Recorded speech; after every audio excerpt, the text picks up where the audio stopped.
Congress senior నేత సోనియా గాంధీ మరోసారి అస్వస్థతకు గురయ్యారు. తీవ్రమైన దగ్గు, శ్వాసకోశ ఇబ్బందులతో ఢిల్లీలోని ఓ ఆసుపత్రిలో చేరారు. ప్రస్తుతం ఆమె ఆరోగ్య పరిస్థితి స్థిరంగా ఉందని వైద్యులు తెలిపారు. దేశ రాజధాని ఢిల్లీలో గత కొద్ది రోజులుగా వాయు కాలుష్యం ప్రమాదకర స్థాయికి చేరుకుంది. ఈ భారీ కాలుష్యం కారణంగానే సోనియా గాంధీ అనారోగ్యానికి గురైనట్లు వైద్యులు తెలిపారు. గతంలోనూ ఆమె శ్వాసకోశ సంబంధిత సమస్యలతో బాధపడటంతో ప్రస్తుత గాలి నాణ్యత ఆమె ఆరోగ్యంపై తీవ్ర ప్రభావం చూపిందని వైద్యులు భావిస్తున్నారు.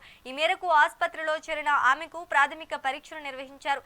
ప్రస్తుతం సీనియర్ పల్మోనాలజిస్ట్ నేతృత్వంలోని వైద్య బృందం సోనియా గాంధీకి చికిత్సను అందజేస్తున్నారు.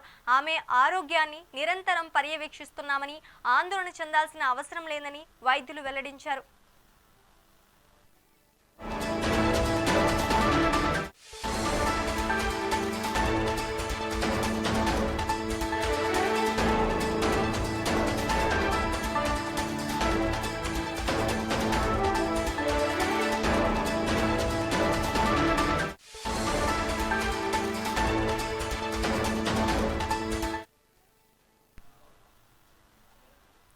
కాంగ్రెస్ సీనియర్ నేత సోనియా గాంధీ మరోసారి అస్వస్థతకు గురయ్యారు. తీవ్రమైన దగ్గు, శ్వాసకోశ ఇబ్బందులతో ఢిల్లీలోని ఓ ఆసుపత్రిలో చేరారు. ప్రస్తుతం ఆమె ఆరోగ్య పరిస్థితి స్థిరంగా ఉందని వైద్యులు తెలిపారు.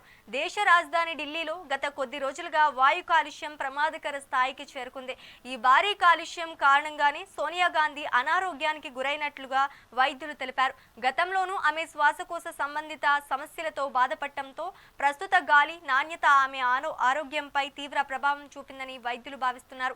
ఈ మేరకు ఆసుపత్రిలో చేరిన ఆమెకు ప్రాథమిక పరీక్షలు నిర్వహించారు. ప్రస్తుతం సీనియర్ పల్మనాలజిస్ట్ నేతృత్వంలోని వైద్య బృందం సోనియా గాంధీకి చికిత్సను అందజేస్తున్నారు. ఆమె ఆరోగ్యాన్ని నిరంతరం పర్యవేక్షిస్తున్నామని, ఆందోళన చెందాల్సిన అవసరం లేదని వైద్యులు వెల్లడించారు.